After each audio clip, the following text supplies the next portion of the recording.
subax wanaagsan subax wanaagsan inta sariirta xanuun la saran Allah ka saare subax wanaagsan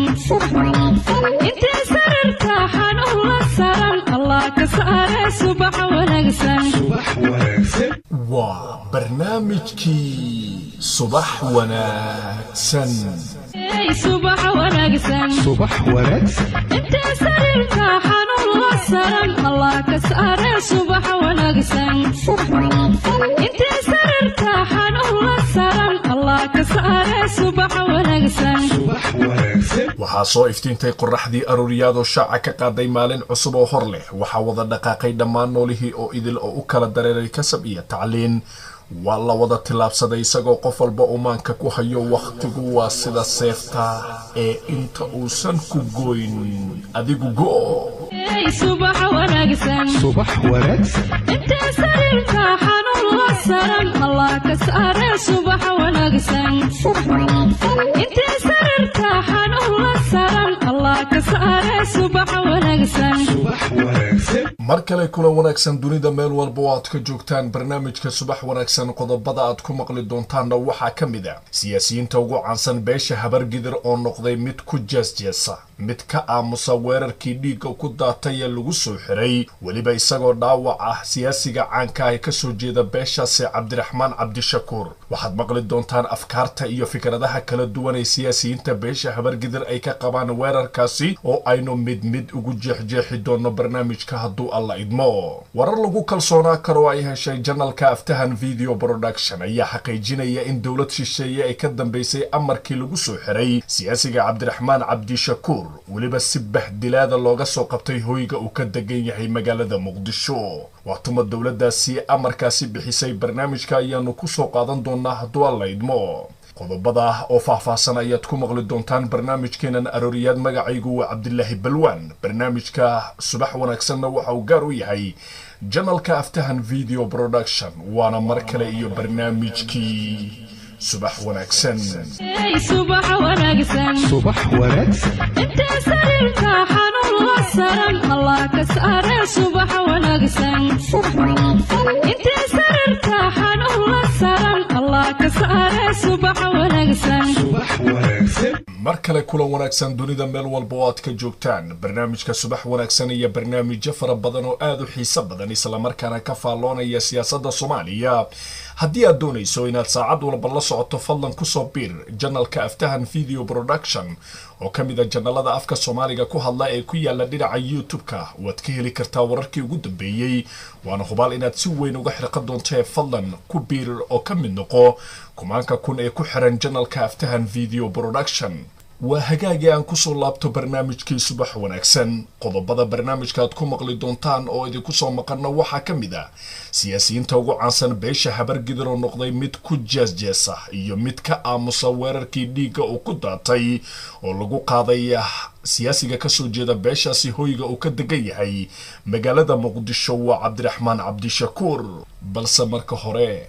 warar lagu kalsoonaa karo oo ay heshay janalka aftahan video production ayaa xaqiijinaya in dowlad shisheeye oo ka mid ah dowladaha faraha kula jira siyaasadda Soomaaliya ay amar ku bixisay in la weeraro hoyga uu ka degan yahay magaalada muqdisho siyaasiga cabdiraxmaan cabdishakuur waatuma dowladdaasi maxayse tahay danta ay ka leedahay in la soo qabto sharcigana la marsiiyo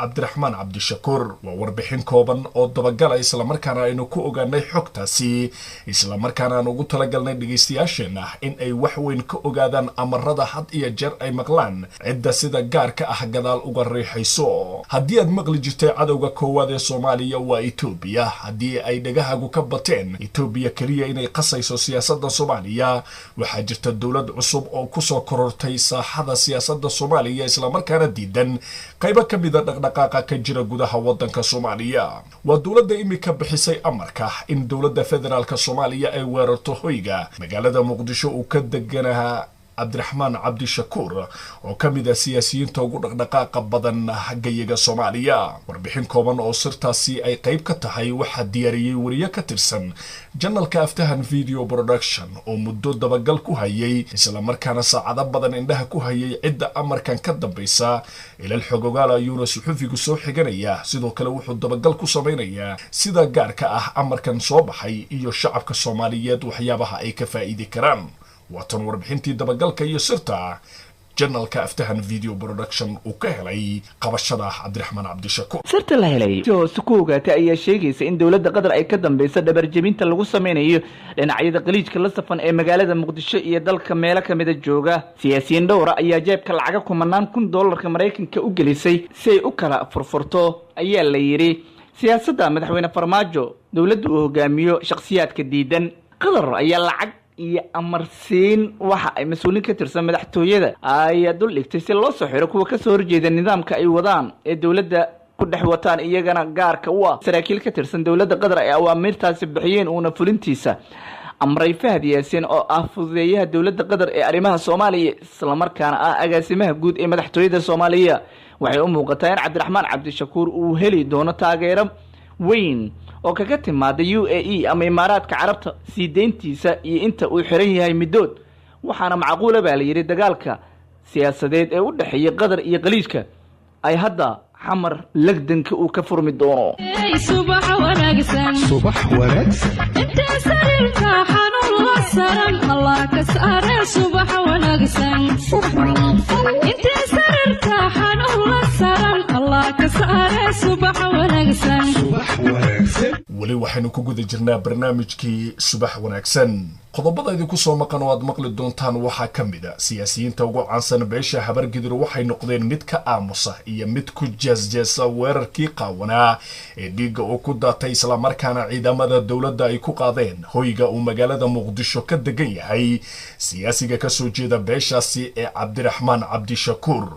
falaqayn ku saabsan siyaasiyiinta Habargidir oo noqday mid ku jeesjeesa iyo mid ka aamusa weerarkaasi dhiigga ku daatay ayaynu saaka barnaamijka ku eegi doonaa hadduu alla idmo. balse marka hore dawladda federaalka Soomaaliya ayaa 5 qodob u codsatay xarigii iyo weerarkii lagu qaaday hoyga siyaasiga cabdiraxmaan cabdishakuur. qodobada dartood loo weerarana waxaa ka mid ah 1 in dhanka maaliyadda uu qaabilsanaa mucaaradka garabka Cumar Cabdirashiid Cali Sharmaarke isla markaana ka shaqaynayay sidii dawladda loo majaxaabi lahaa. 2 in wasaaradda amniga loo gudbiyay muuqaal laga duubay cabdiraxmaan cabdishakuur oo lacaga u qaybinayo xildhibaano hirgelin lahaa qorshe lagu carqaladeynayo dawladda federaalka Soomaaliya. 3 in qaab aan munaasab ahayn uu falceliyay dacwad loo gudbiyay isla markaana looga dalbaday inuu ku yimaado xarumaha hay'adaha maadaama uu dhowr jeer arrimahaasi si qaldan uga jawaabay oo laga codsaday inuu hay'adaha ammaanka u yimaado isla markaana uu diiday ay kaliftay in la weeraro hoygiisa.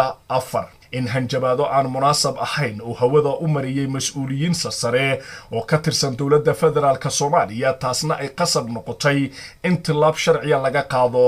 cabdiraxmaan cabdishakuur. 5 in sirta qaranka iyo natiijooyinka ka soo baxa tilaabooyinka lagu majaxaabinayo qarannimada Soomaaliya oo si toos ah ula wadaagay safaaradda Imaaraadka Carabta ay ku leedahay magaalada Muqdisho oo noqotay saldhigga laga hago mucaaradka dawladda federaalka Soomaaliya. 5taasi qodob ayay dawladda u codsatay weerarkii qaawanaa ee dhiigga uu ku daatay ee lagu qaaday hoyga cabdiraxmaan cabdishakuur. waxayna qodobadan qayb ka mid ah ay u muuqanayaan in ay dawladda federaalka Soomaaliya ay la dagaalamayso mucaaradka diidan jiritaankooda isla markaana mooshinka had iyo jeer laga qaban qaabi jiray magaalada Muqdisho dawladdu ay u bedeshay inay kaga jawaabto qoray caaradii. haddii mooshinka qoray caaradii lagu xasiliyo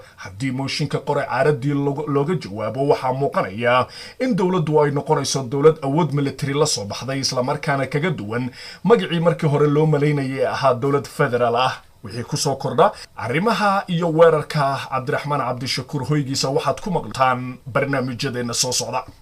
subax wanaagsan inta sarirka xanuun la saran Allah ka saare. subax wanaagsan inta sarirka xanuun la saran Allah ka saare. subax wanaagsan siyaasiyiinta ugu caansan beesha Habargidir ayaa noqday mid ku jeesjeesa iyo mid ka aamusa weerarkii lagu qaaday hoyga cabdiraxmaan cabdishakuur kaasoo ahaa weerar dhiig uu ku daatay islamarkaana lagu bahdilay sharaftii cabdiraxmaan cabdishakuur oo ka soo jeeda beeshaasi. siyaasiyiinta ugu caansan ee beesha habargidir waxaa ka mid ah madaxweynaha maamul goboleedka galmudug axmed ducaale geele xaaf oo ilaa iyo wakhtiga weerarka uu dhacay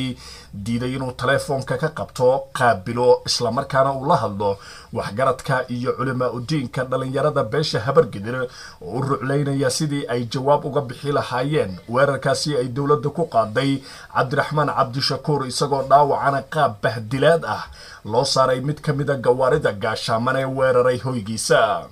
madaxweynaha galmudug axmed ducaale geele xaaf ayaa diiday inuu marnaba ka hadlo ama uu qaabilo qof walba oo ka soo jeeda beesha habargidir ee damacsan inay su-aalo ka weydiiyaan ama ay doonayaan wakhtigan in ay iskaashi u sameeyaan sidii ay dowladda jawaab uga sii lahaayeen siyaasigaasi qaabka loola dhaqmay oo aanan munaasab u ahayn nidaamka federaalisamka iyo weliba qof siyaasiya in hoygiisa 6 maqribnimo wixii ka dambeeya la weeraro. siyaasiyiinta beesha habargidir kuwooda ka aamusayna waxaa ka mid ah genaraal indha cadde oo ka mid ah janaralada kuwooda ugu caansan ama siyaasiyiinta ugu dhaqdhaqaaqa badan beesha habargidir oo had iyo jeer hormuud u ahaa inuu beeshaasi horumar kala duwan ka gaarsiiyo dhinaca siyaasadda. hase yeeshee wuxuu ka mid noqday siyaasiyiinta aamusan ee diiday in ay wax jawaaba siiyaan waxgaradka beesha habargidir ee u dhaqdhaqaaqaya wakhtigan inay xabsiga ka soo daayaan cabdiraxmaan cabdishakuur oo ay dowladda soomaaliya u aragto inuu yahay qof dhibaato ku ah qaranka Soomaaliyeed. genaraal indha cadde ayaa taleefonka ka dansaday dhowr jeerna ku damiyay taleefonka siyaasiyiin iyo waxgarad beesha habargidir ka socda oo weydiinayay su'aalo ku aadan in ay dowladdu xaq u leedahay qof siyaasi ah oo Soomaali ah islamarkaana in 6 maqribnimo wixii ka dambeeyay hoygiisa ay weeraraan welibana ay si qasaba isagoo dhaawacan qaab bahdilaada u saaraan mid ka mid ah gawaarida gaashaaman iyagoo xasuuqay dhammaan staafkiisii iyo weliba darawalkii gaarka ahaa ee cabdiraxmaan cabdishakuur. genaraal indha cadde ayaa ka aamusay diiday inuu qaabilo waxgaradka iyo dhalinyarada beesha habargidir ee dhowr jeer isku dayay indha cadde inay la kulmaan wuxuuna indha cadde ka gaabsaday gebi ahaanba inuu ka hadlo arrinta cabdiraxmaan cabdishakuur. haddii labadii siyaasi ee ugu caansanaa beesha habargidir madaxweynaha galmudug axmed ducaale iyo genaraal indha cadde ay ka aamuseen waxaa soo haray wasiirka arrimaha dibadda dowladda federaalka Soomaaliya Yuusuf Garaad Axmed. hase yeeshee qudhiisa waxa uu diiday inuu ka jawaab celiyo isagoo sheegay inuusan wax waqti ah u heli karin marka hore inuu qaabilo waxgaradka beesha habargidir ee doonaya inay wax weyn ka ogaadaan arrimaha ku aadan xariga cabdiraxmaan cabdishakuur. hase yeeshee abbaar kadib markii uu diiday inuu qaabilo waxgaradka habargidir waxa uu boggiisa Facebook ku soo qoray arrin jees ah oo aanan marnaba u cuntamaynin beesha habargidir oo aad uga caraysiisay waxgaradka dhalinyarada culimaa udiinka beeshaasi kadib markii uu Facebook ku soo qoray in uu aad uga xun yahay marka hore xasuuqa loo geystay staafka cabdiraxmaan cabdishakuur balse aynan munaasab ahayn in dowladda federaalka lagala hor yimaado wax aanan waafaqsanayn sharciga. wuxuu yiri in uu qof bili aadana qalad galo hadduu yahay siyaasi iyo haddii kaleba waxaa munaasab ah in loo maro nidaamka sharciga wuxuuna gebi ahaanba diiday in si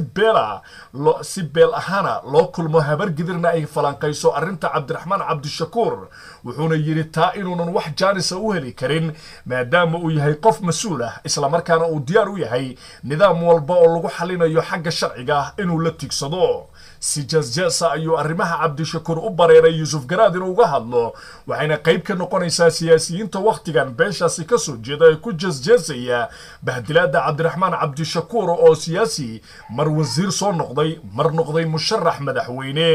marna ahaa ninka kaliya ee wakhtigan dhaqdhaqaaqa dhinaca dhaqaalaha iyo weliba